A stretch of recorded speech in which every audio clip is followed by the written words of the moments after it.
Good morning, friends. Welcome to Wanderer Radio. Wanderer Radio.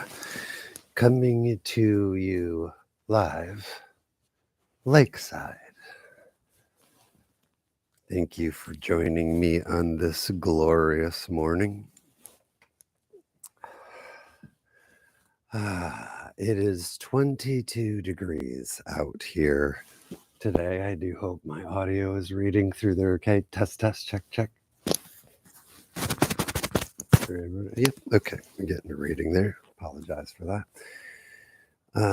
Yeah, it's 22 degrees. And so I got super bundled up here and I feel real warm, and that makes me happy because I know I can gear up for lower temps as well. That's gonna be fine. And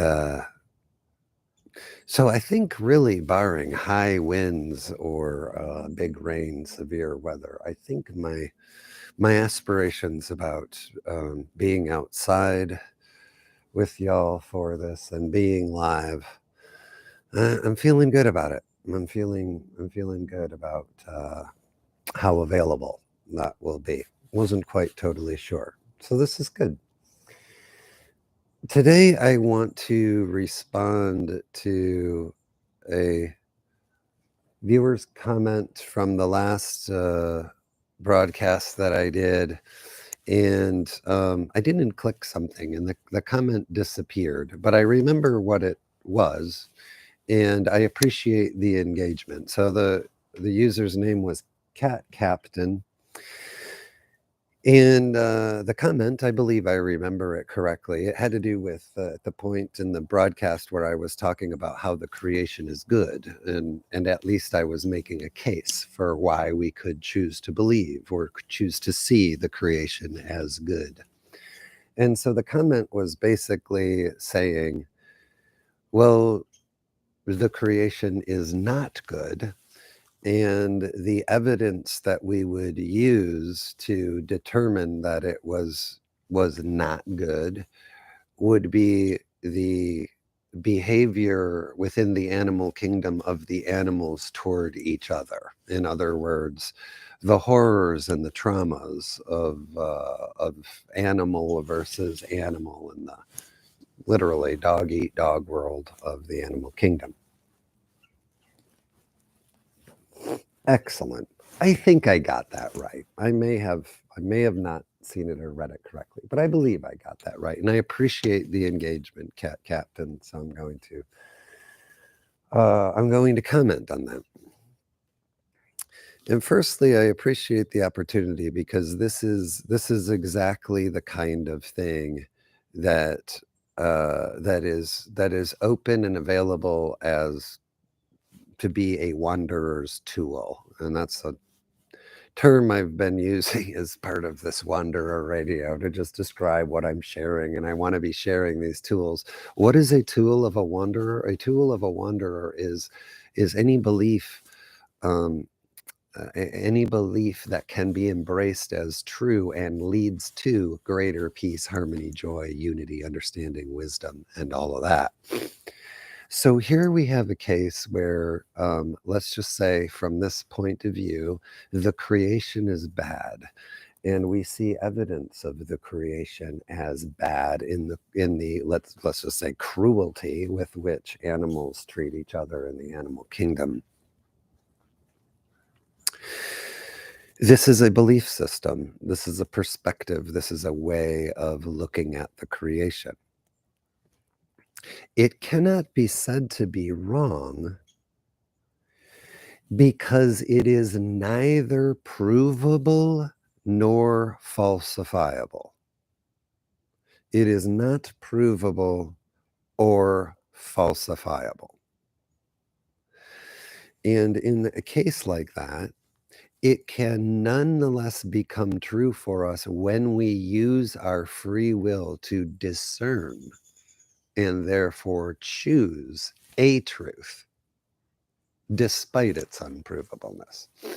And so when we do that, let's say, for example, we adopt the idea that the creation is bad because the animals are cruel to each other. When we do that, we are walking around in that belief system. We are walking around in that truth because we discerned it to be true and we've accepted it into our heart. And that means that that is the engine that the whole thing is running on. And when I drive through my day, I don't have to be thinking about this concept all day, every day, but I still live in that world. I'm driving through the sea of it as I go to work, as I go about my daily practice and whatever I'm doing. I'm doing it in a world in which the creation is bad because of animal cruelty toward animals. I don't mean to, Captain, but let me just roll with it in that way because it's easy to relay. So,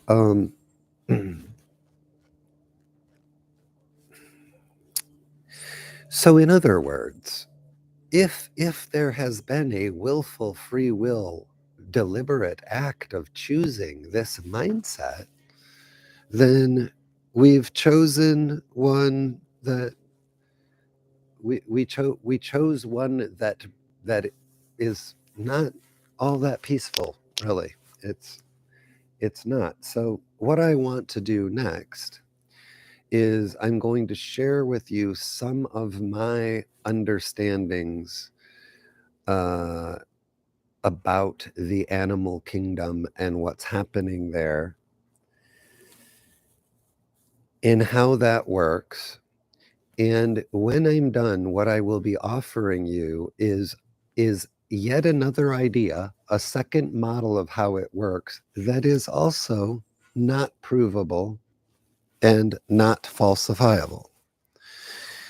And so you might say, well, what's the good in that? What's the point there? Well, when you have two models and you strongly consider them, and both are unprovable and both are unfalsifiable, you're ultimately realizing that if you embrace one or the other, you're using your discernment and your free will. So, what if the new one on offer is more peaceful, harmonious, loving, joyful than the currently held belief? This presents an opportunity for you to use your discernment, embrace a model brought to you whole cloth because it's more peaceful. You can't prove or falsify either one. You're choosing anyway. So this is what I, in broad terms, consider a wanderer's tool and how to offer a wanderer's tool. So here's the second, I'm going to use terms from the Law of One. And that involves a lot of discussion about the second density, aka the animal kingdom or animal level of consciousness, and the third density, which we would know of as the human level of consciousness. And so each one of us as individual entities, we don't have a density. You travel through the densities. You don't have a form. You travel through the forms. You don't have a lifespan. You experience lifespans.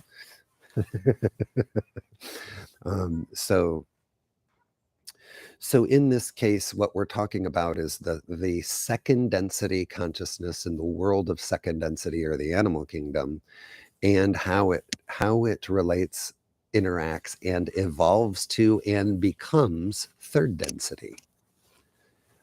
These are my understandings, my personal distortions, perhaps, in an effort to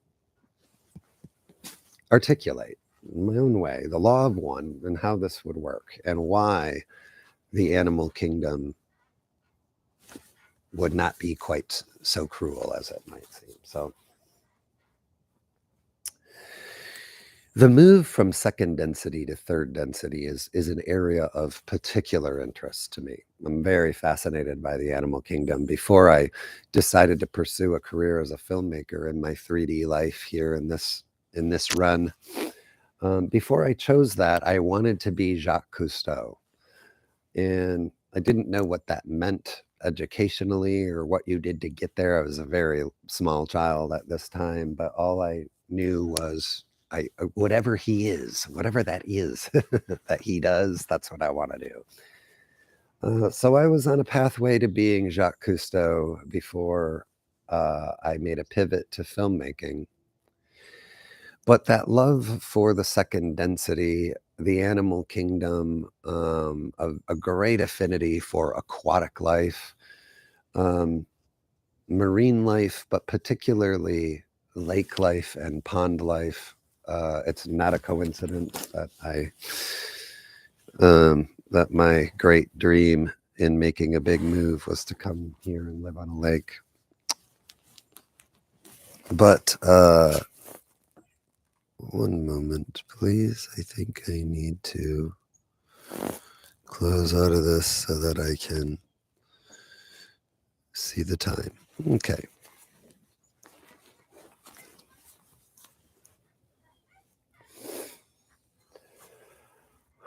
Let's just look at this lake for a minute. Wow.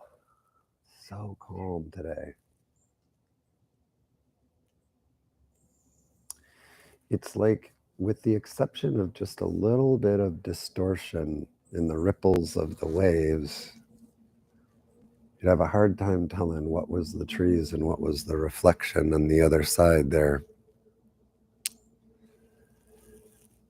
It has been in the 20s and 30s. This morning it's 20s. And it's going to climb up to the 40s for about a week and a half, is the current prediction. My guess is after that, it will probably drop back into winter weather and stay there until spring. What will be interesting about that, to me, and hopefully to viewers of Wanderer Radio tuning in to this broadcast live lakeside, is that once the temperature drops again this next time, I think it goes down. It's going to go down, and it's going to stay down at a sustained level, and this will become ice. And this being my first winter here, I'm very excited to watch that process.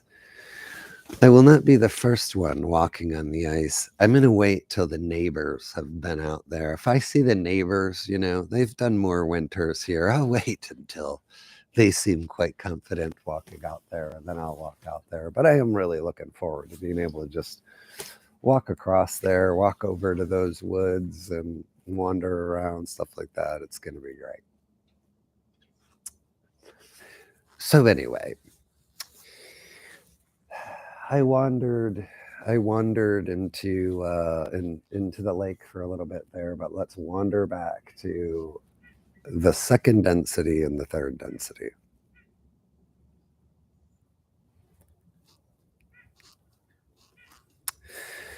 The first thing that I would like to offer you is that the transition from second density, or what we call the animal kingdom, into third density, or what we call the human kingdom, man's world, or human consciousness, that transition seems like a stark contrast when we talk about it. Oh, there's animals and then there's people. There's animals and then there's people. Oh, there's a big difference. Easy to tell. You can line them up to me. You can mix all kinds of animals together with all kinds of people, and I'll be able to tell you which ones are the animals and which ones are the people. So this idea that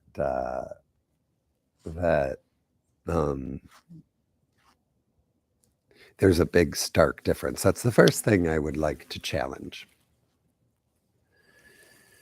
It is a very long gradient and very continuous gradient, almost smooth, maybe. I don't know how big the bump is by the time the gradient meets, but we don't really look and consider the fullness of the gradient.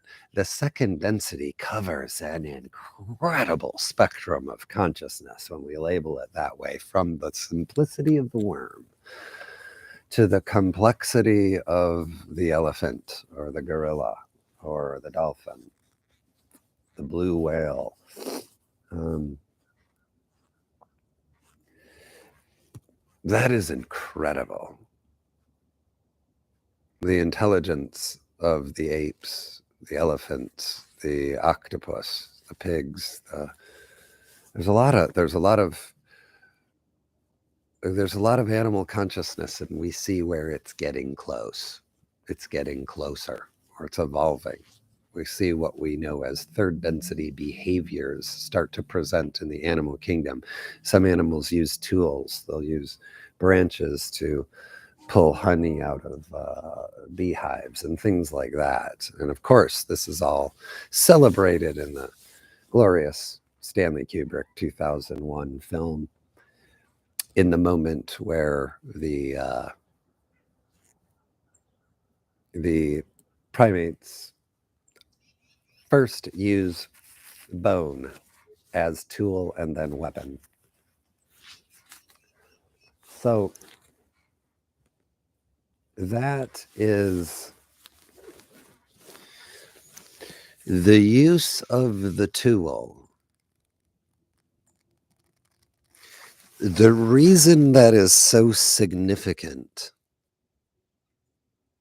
is because in order to pick up a bone and use it to strike another entity, I have to have at least the beginnings of a concept of self, and self as separate from nature and separate from other.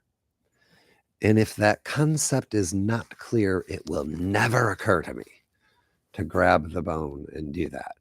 But it is only in having a concept of a self that the world outside then all of a sudden becomes on offer as an extension of the self. And by grabbing this bone, I have now extended my event horizon to occupy more 3D space-time than I was a moment ago. Now I'm occupying this. And when I swing this, I can attack another self. And I'm starting to know them as other self. That's why that's so big and such a big moment, both evolutionarily in truth and in that film. Meanwhile, as we enter the third density human space of consciousness, we have something that we would refer to as early or primitive human. This isn't something, just to be clear, that we would confuse with indigenous peoples.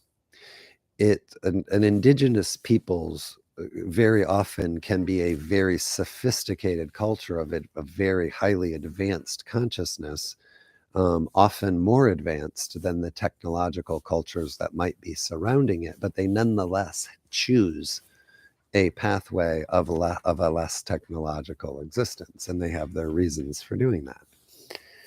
So, so this cannot be discerned based on the fact that one might wear animal hides, carry spears, bows, and arrows. That might not really tell you the difference between, it might look very similar, an indigenous culture and a primitive culture. What reveals the distinction between the two is how the entities behave. And so when I'm talking about a really primitive culture, I mean that one clan will just murder and cannibalize another one for the raw resources of the meat and things like that. These are the kind of behaviors that very early, very primitive third density minds do. They're almost animals. They're just kind of technically across the 3D point of the midline, but otherwise they're animals. And I would argue that it remains the case to this day that when we observe behavior within our culture and we say your behavior is not really human world behavior, it's more animal kingdom behavior and your brutality toward another, what do? We isolate. We put the entity in a cage. Um, Not coincidentally, that's the exact same thing we do with an animal that we regard as dangerous.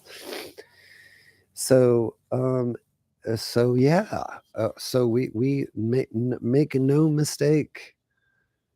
The cage, the human in the cage, is simply it's not like we're getting it right. I'm not saying that the people who are presently imprisoned actually are uh, more early human consciousness. What I'm saying is that a lot of times when we are early and new humans, which we have all been, our behavior will look like that, and it will look violent, and it will look animalistic, because it is, because our consciousness has not yet evolved. It's not a bad thing. It's a natural evolutionary thing. You could liken it and just say it's a phase that we have to get through, and it's not always pretty. And just like incarcerating human beings in cages, uh, we're not getting that right all the time. Of course, we're blowing that left and right, and people try to make a case for saying that maybe we don't even need that at all, and there's other ways we can handle it.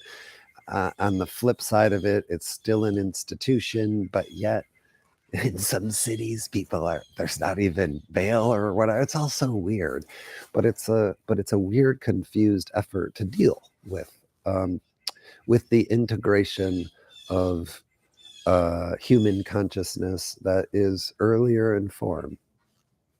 No different than taking care of a baby or an infant and helping them understand this world. In the same way, we take new third density consciousness, still animal like sometimes, still animal tendencies and behaviors, we still bring them in. Because that's how they acclimate. And then, maybe one time you spend an entire life in a cage, and the next but you do some rehab in that incarnation, and then in the next incarnation your tendencies are a little more under control, so maybe you spend half of that lifetime in a cage. A third incarnation, it's even better. There was just that 5 years you had to spend for that one thing you kind of did. And then by the fourth incarnation, what do you know? You go through an entire life. Um, and again, that we're not getting this right. There are highly enlightened, very advanced human minds currently incarcerated in cages. So we cannot judge who's in the cage and say, I know where your mind is at. The people in the cages are infinite, but the nature of our culture to handle it in this way is related to this transitional gradient. It's not a clear distinction. It's a very nebulous and long distinction between the second density and the third density of consciousness.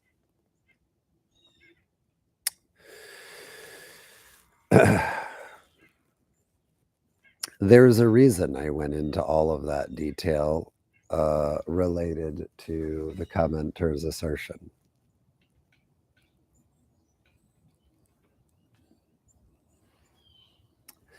The assertion is that the creation is bad because the animals mistreat each other, or they're cruel to each other.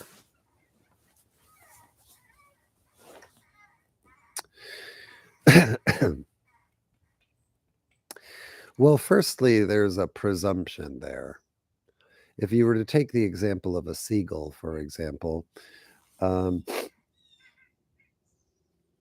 the seagull lives an entire life. I don't know how long a seagull lives. Let's say a seagull lives 3 years. So the seagull lives 3 years, and then it steps onto the grass to get a worm, and it is attacked and consumed and meets its end in the grip of a trapdoor spider. So the seagull lands, and trapdoor spider. What a horrific ending. Nonetheless, you would need to say, I will concede that is a challenging moment of nature, would be a challenging moment to observe. The visceralness of that. And in that moment, you could certainly make a case for nature's cruelty. You could also make a case that it is quite humane for the trapdoor spider who might be starving, and this is its meal. Isn't it kind of our inclination as well? Aren't we biased? Don't we have our animal kingdom bias? Aren't we all kind of spiderists in a way? Yeah, we all have a little bit of spiderism in us, don't we? We really are bigots when it comes to the spiders. I think there's a lot of snakeists and a lot of snakeism out there. I work on it every day, but I'll admit I'm a bit of a spiderist, and I do engage with challenges of spiderism, and and the nature of it largely has to do with size. The larger the entity, the more it brings out my spiderism, my spiderist nature. I'm working on it though. I am. It is non-dual. In truth, we could talk about this for 1,000 years. It is not better or worse. It is exactly equal what has occurred there. It is exactly even.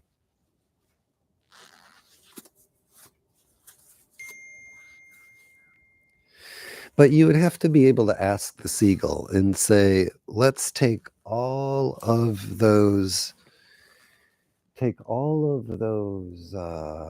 3 years that you've lived, all the experiences that you've had, the families that you've raised in nests and sent off, the adventures you've had in groups of seagulls, and the things that you've learned, and all of that. We would have to say we're going to put that on one side of the scale, and your horrible death at the hands of a trapdoor spider that was probably a few terrible minutes or seconds or whatever it was.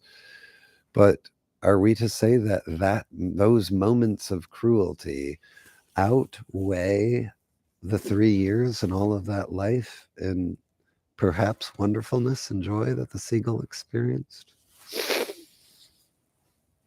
Mm. The seagull might very well say it was absolutely worth it, and I would do it again and again and again.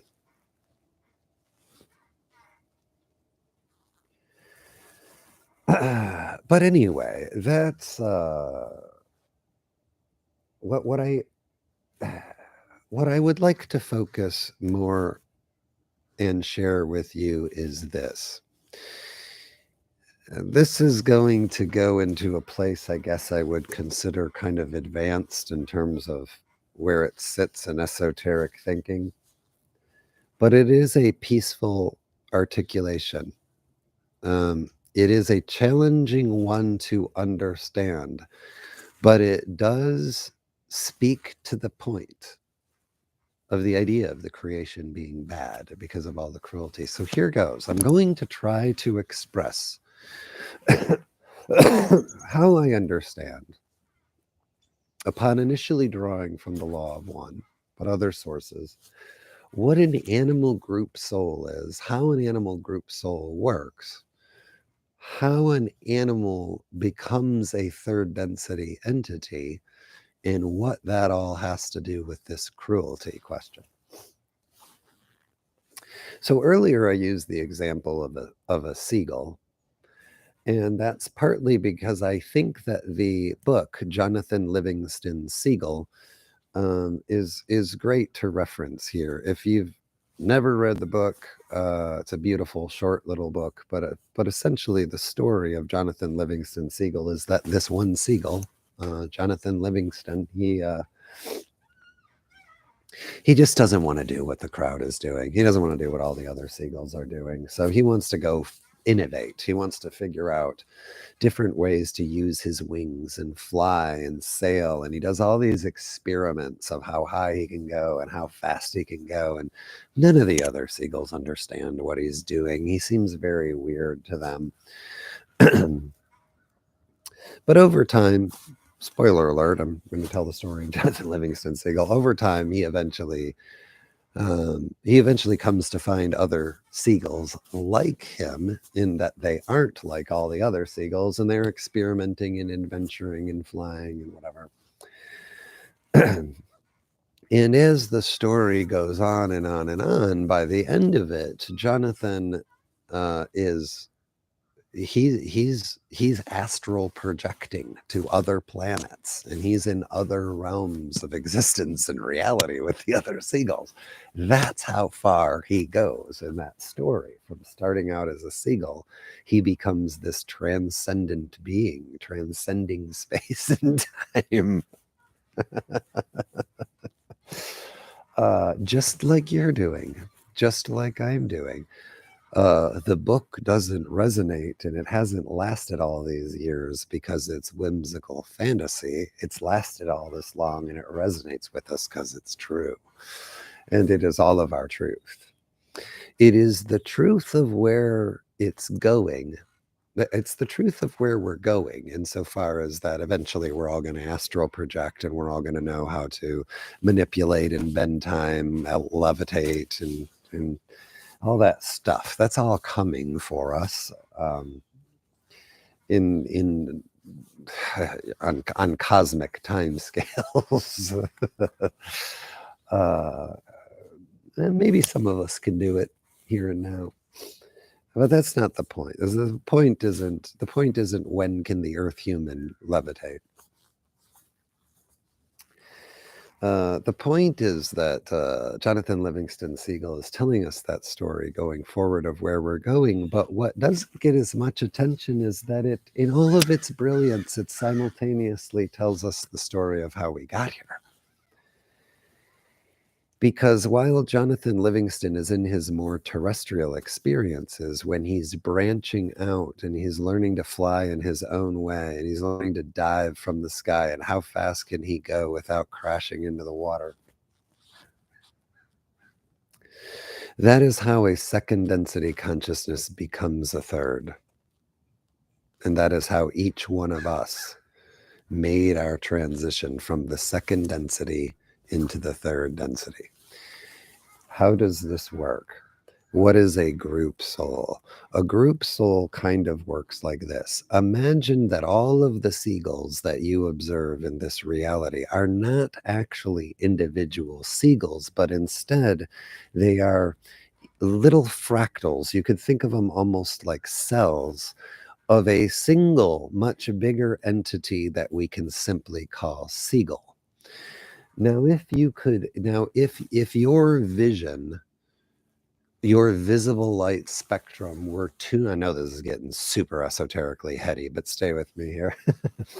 If your vision were tuned to the visible light frequency such that you could see not just the cells of seagull, but seagull, what you would see is something like a kind of a nebulous web of light or energy that kind of goes all across the planet, and it meets together in hubs. And where you see these hubs moving around and undulating, that would be what we presently see as a cluster of seagulls, where a group of cells or entities are manifesting together. You're going to see this undulation in the web, but it's still connected with all these things, and you'd be able to see the whole connection. And if you saw it all, you would understand that the individual seagulls flying around in there are not actually individual minds of their own, but they're kind of more like cells acting in the body, within the body of this single entity that we might call seagull. And so it's not so much the individual little seagulls that are incarnating here, so to speak. Seagull, the entity, has decided to incarnate on Earth. And in doing so, he, she, or they is this one entity present in all of the smaller fractals. And if, or for whatever reason, Siegel at some point decides that this is no longer the realm and wants to move on and explore some other realm, we will cease to see any instance of seagulls at all, We will call it extinction, but it isn't the result of many, many smaller events. It's the result of one. At some point in time, the dodo bird decided that life here really was not of value or meaning anymore for dodo. So that one entity that was incarnating here in a million little fractals left to go somewhere else. The same way the dodo arrived millions of years, let's say, before that, the dodo left. Entities, group soul, animal kingdom minds are entering into this reality, incarnating, and leaving this reality, extinction, all the time, coming in and going out. But they are one. It is one mind. That is a difference between the way the second density world of consciousness works and the third. It is an important distinction. The animals are of group soul mind, not individuated mind. And you might say, but I see the seagull making individual decisions when it sees a worm. That's an individual seagull making an individual decision to capture the worm.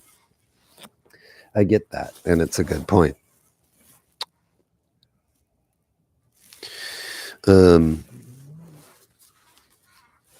What I mean is, there is an incredibly complex script, or what we could call an algorithm, that represents seagull mind in this reality. And that script is manifest in millions of little fractals.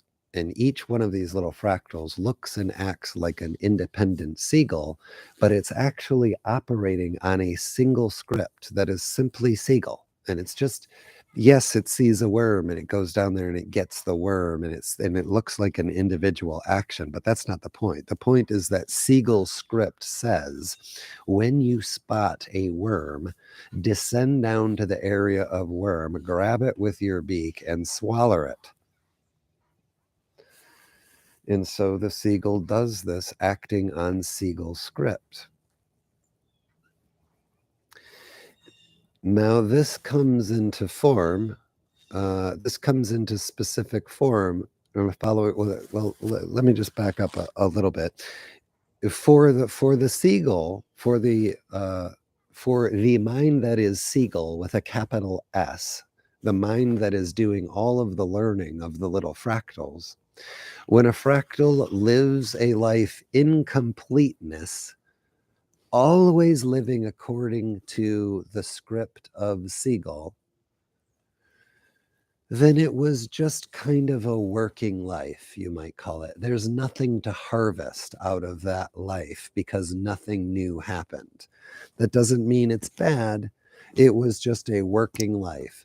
A little bit of consciousness did occupy that seagull for the whole run of it, but nothing that we would call non-seagull ever happened during that life. Therefore, there's nothing to harvest, so to speak, because I harvest is an action of mind meant to evolve seagull, the entity with a capital S.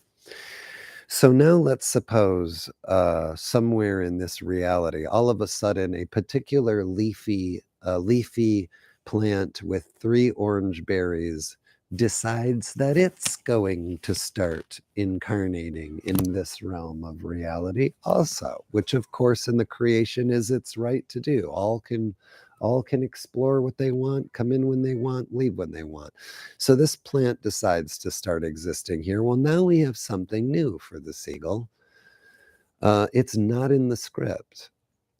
So the seagull does the best it can and defaults to the closest thing it has in the script, description of other plants and other berries, and it eats the orange berries, and that fractal instance of a seagull dies. Well, this was unusual. Something that doesn't normally happen to seagull, capital S, in its fractal form, something weird happened, something new. So now there's an opportunity for learning. What's happening here? Well, then we need more data. So more of the fractals continue eating the berries, but we're looking at the data for consistency. And we're getting more fractals that are dying and more fractals that are dying and more fractals that are dying. And so eventually it reaches a point of critical mass where the higher mind, what I'm calling Siegel with a capital S, finally looks at the number of fractals lost and says, determination made, the cause of all of this death is the consumption of the orange berries. Therefore, I, Siegel of capital S, no longer eat those orange berries. This change does not have to wait for the newly incarnated Siegels. It happens right then, immediately. And if you want to look at what, might be illustrated in the scientific or material sciences space, so to speak, you can look at the 100th monkey effect. It looks at exactly this idea. When these monkeys finally learn how to wash the sand off the potatoes on the beach, there's a 100 monkey effect where all of a sudden, after a certain number of the monkeys know how to do it, all of them know how to do it. They know how to do it on this side of the island, on the other side of the island, and even across the channel where there is no interaction between the monkey tribes. The knowledge still jumps from one side of the channel to the other, and they start washing the potatoes on the other side of the channel. This is the study that was done, 100th monkey effect. And anyway, this is something material sciences struggle with when they see each animal as an individual mind, but it's something very easily understood when viewed through the idea of the group soul mind, as I've been explaining it in today's broadcast of Wanderer Radio, coming at you live lakeside.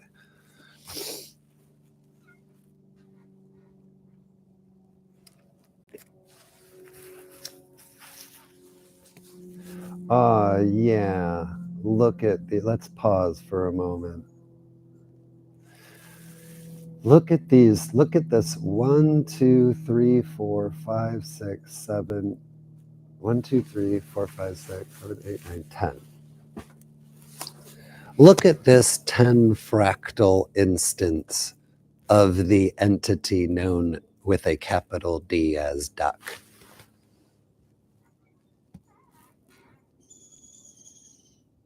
10 fractal instances of one mind, capital D, duck. All of them are running on the exact same script. They have an individuated version of the script, but it's all the same script. They are all swimming in this direction, all following the script that is duck with a capital D, and they are all duck with a small d. And so I just expressed how let's just put the number at 100. Capital S Siegel observed the 100th death of a fractal lowercase s Siegel eating the orange berries, and it died. 100 is enough. That's it. 100th Siegel effect. Siegel of capital S says that Siegel no longer eats the yellow berries, and they all stop doing it then. Not when they're born. It's not in the genes. It happens then. The mind has changed in that moment, and all of the fractals get an upgrade. And then the seagulls don't eat the berries anymore.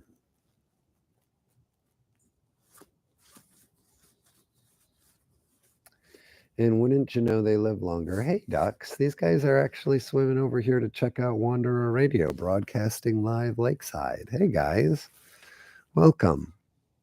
Welcome to Wanderer Radio. Are you all swimming over here to confirm that I have the resonance of some really good intelligent infinity when it comes to the second density? I don't know. You guys are amazing. Hmm. What else to say about this? Okay. Okay, so what we would do then is we would say that those 100 seagulls that died eating those orange berries were harvested. We would say that there was a harvest. We harvested from those 100 mini minds that which was different and individual to them in order to have an understanding at a higher level.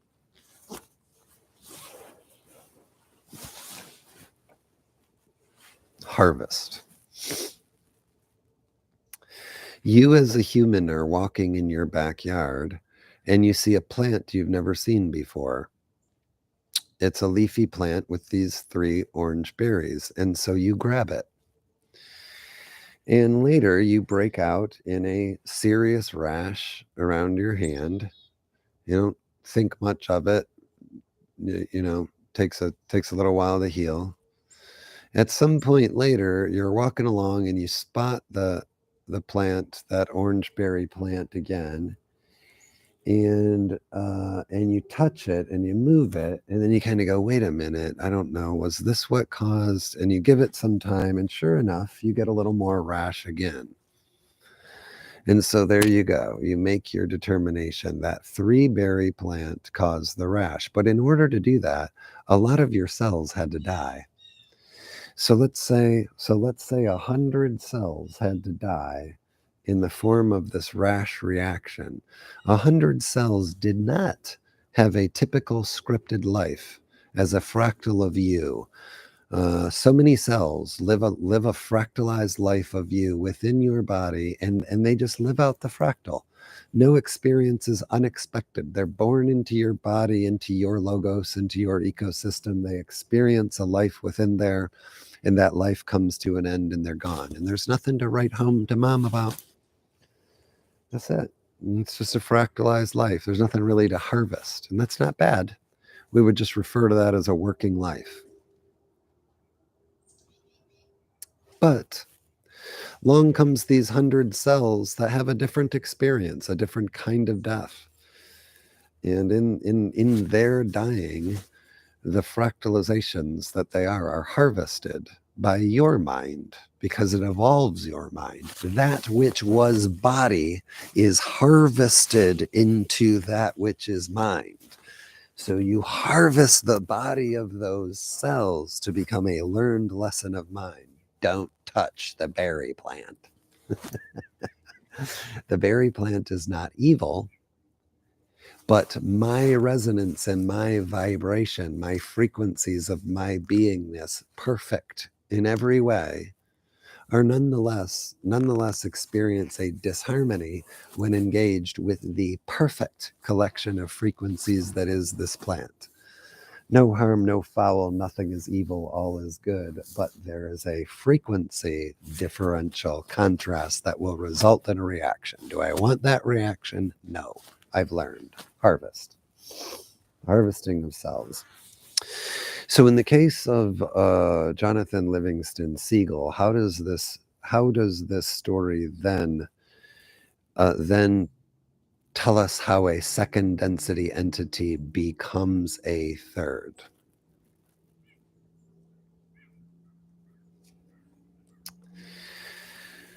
Well, what happened to Jonathan Livingston Seagull is radically different than a small iteration of mind. For example, a seagull that lives an entire life according to the seagull script, and the only difference is when it ate those berries. And consequently, it lost its life within a short time after eating those berries, and therefore the only part of its life that was any different from seagull in general was the last couple minutes. But nonetheless, it was harvested. It wasn't just a working life, it was a harvestable life. And not for nothing, that little bit of consciousness that did occupy the fractal of that seagull it it has evolved. It is a little bit different than the other ones. Even if that little bit of mind keeps re-entering into Siegel as its fractalized thing, it is nonetheless changed. It's a little bit different. There's a difference. There's a difference in this new kind of resonance frequency pulsing around because of an individuated experience.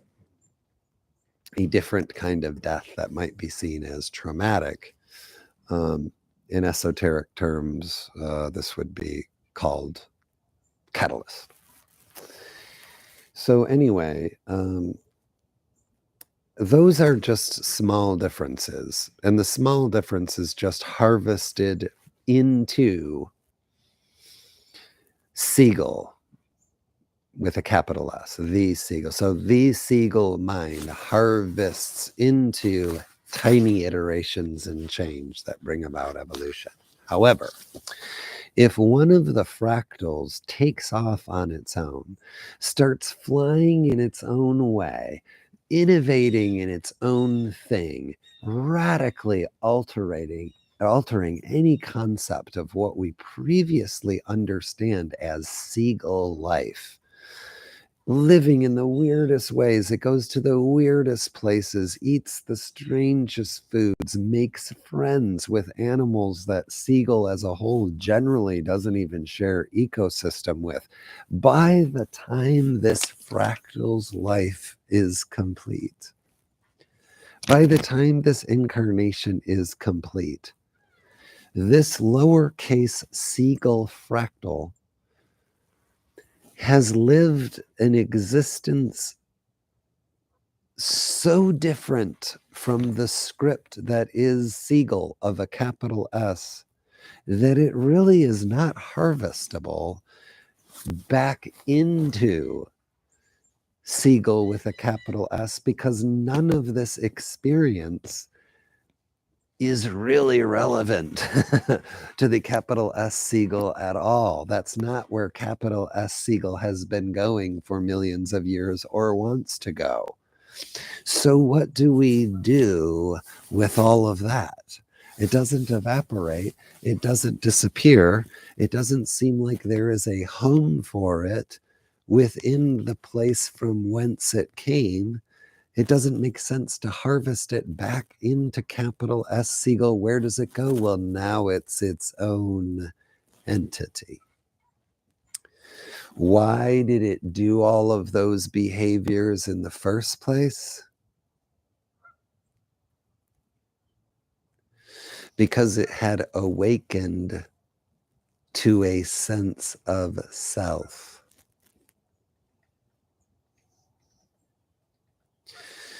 Earth, air, fire, and water, otherwise known as the first density, have consciousness but not awareness. The second density of plants and animals' cells has conscious awareness but not self-awareness. In other words, each one of these geese, any one of them, does not understand itself as the event horizon of its body the way we do. At the moment a second density entity awakens to the idea of self as the event horizon of its own body, separate from the infinite event horizons all around us, that is when the arm of the second density entity can grab the bone and use it as a tool or a weapon, because it has understood. It now understands an idea of self, an identity of self. And to know an identity of self then becomes third density consciousness, that which is conscious, aware, and self-aware. In other words, that particular Jonathan Livingston Siegel, after all of that differentiation, after living the life of a Siegel so strange that it didn't even fit Siegel when it was done, does not become Siegel again. A third density consciousness has been born. And now the collection of experiences that was Jonathan Livingston Siegel, upon cessation from the body, says the law of one, will no longer incarnate as that, but will then incarnate as primitive early man. So the next thing Jonathan Livingston Siegel would likely be, if he chooses that path, would be a primitive human-like being. Very animal-like in some ways, but nonetheless beginning the lessons of the third density self-aware consciousness.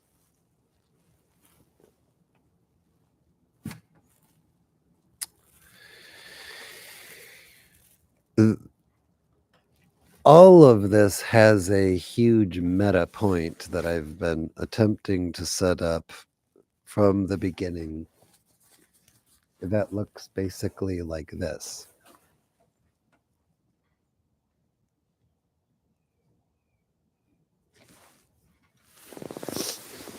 In order to be a seagull and know the business end of the fangs of a trapdoor spider sinking into your neck as the legs of the trapdoor spider are wrapping around and grabbing you and drawing you.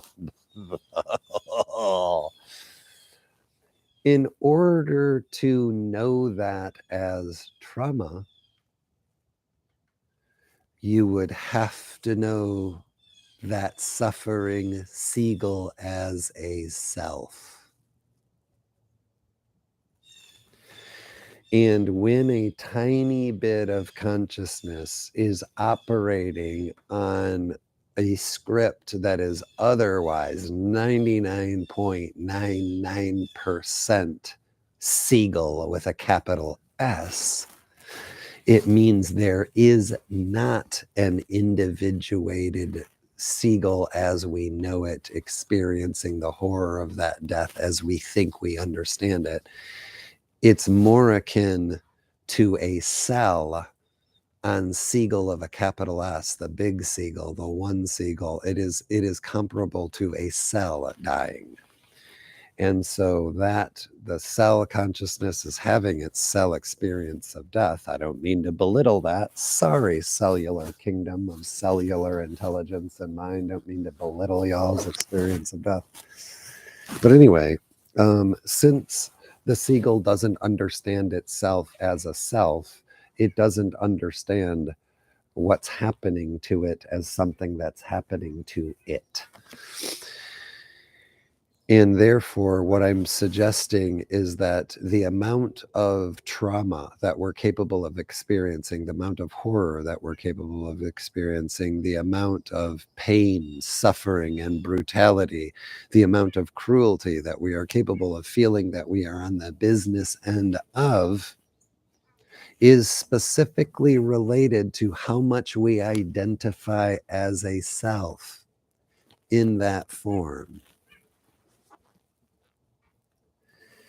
So, in other words, I'm suggesting that death as we know it does not start to really feel cruel and feel traumatic and feel terrifying and feel like this visceral experience of the end of the end of the end. It's the end.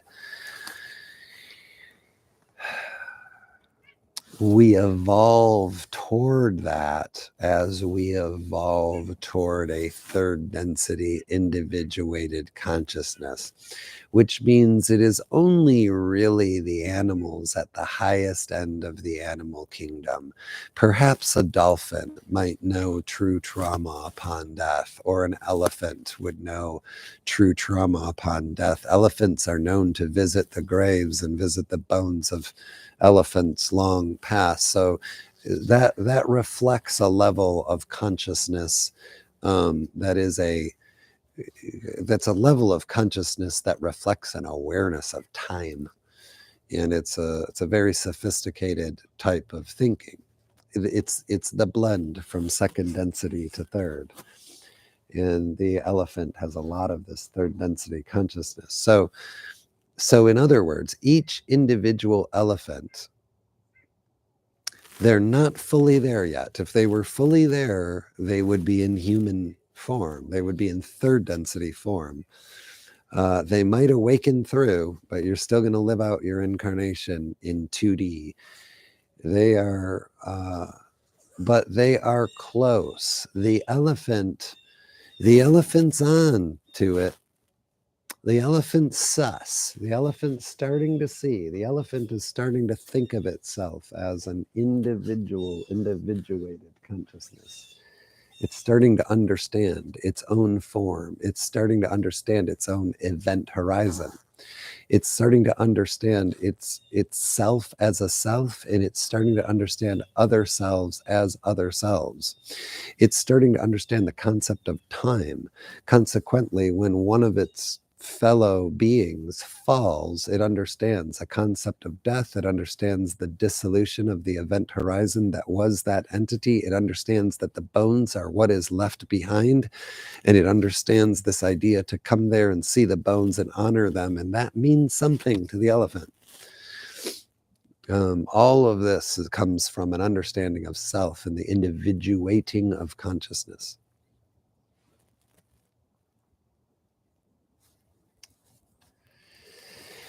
And since this only relates to a small percentage of experience happening toward the very end of the second density move into third density, I therefore suggest to you that this entire model of understanding the second, third density, the animal kingdom, the cruelty that goes on there, and the transition to humanness,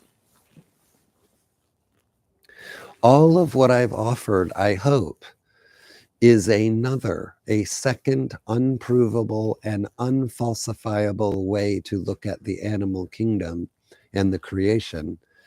And it's one to put side by side with the commenter's original comment. The creation could be thought of as bad because of how brutal the animals are toward each other. There is one way to understand that, and here's another one. Both of them are unprovable and unfalsifiable, and they can't both be true at the same time. So you can choose not to choose, or you can use your discernment and your resonance or your straight up will to choose which model you might want to embrace as true and live by. My assertion is that the one that I am walking around with is more peaceful than that which was shared by the commenter. So while I cannot know which one is true, I'm not the arbiter of that, but I can say what is true for me. And when I decide and discern that something is true for me, then that is the world and that is the truth that I walk around in. That is my experience uniquely from my nexus in the space-time here and now. So in that sense, this is how I upgrade my peace, so to speak. This is how I heal the crystallized consciousness, the crystallized reality that I create within my own truth. I know this is a crap load of esoteric words, but this is kind of how I talk sometimes. Anyway, I'm talking about this stuff. People who don't get it are nowhere near this channel. This is esoteric and heady. People are long gone by now. But, my communiques may not always be for the masses, but for those that connect with it, it can be strong. And there are those of us who are thinking very deeply and searching and seeking very deeply into these things, and we need to be able to trade too. We need to be able to be out there exchanging. I don't know what this would be. What are we talking about here? If this was esoterics at a university, would this be like graduate school level? I don't know. But there should be that. we should be talking about these things. We need to have available to us at least make an effort, at least try to articulate in a very sophisticated way and in ever more sophisticated ways. That's partly why I'm here and what I'm doing. So anyway, I offer you that articulation, and if you choose it, um, then you could be choosing a more peaceful mental model. Neither is provable or falsifiable. You can choose. You can choose not to choose and embrace neither. But if you embrace one that is of greater peace, it means that whenever you're looking out at the nature, you're seeing the nicer of the peace and the better and the joy and the whatever. It's just, I guess what I'm sharing with you is my litmus test. How I operate is every time I compare, every time I'm able to grasp, I try and pull them in. Where can I find? Where can I? Whenever I hold any belief that has disharmony in it, or conflict or whatever. Whenever I hold that belief, I challenge myself to find a competing belief.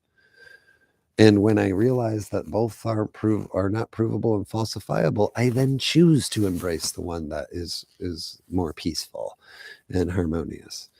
And I have done a lot of self-healing by doing that. So that's why I want to share it. Share what's good for me and good for others.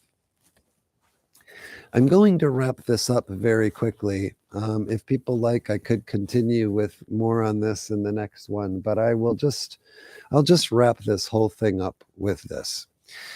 In the Law of One, Don Elkins, the questioner, asks the entity Ra many, many questions about the second density move to the third density.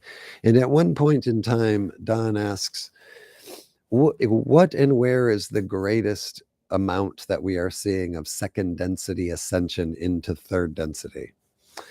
And Ra says, in effect, where we are seeing the most second density graduation into third density, Ra says, is in the nature of what you call pets.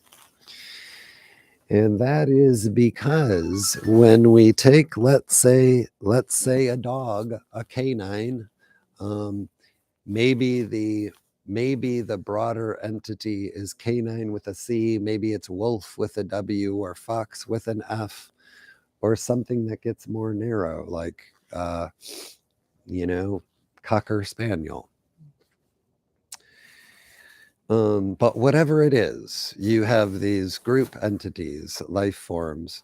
And what happens is when one of these entities of an animal group life form, let's just say like a fox that's going to become a domestic dog in this case, or a domesticated fox.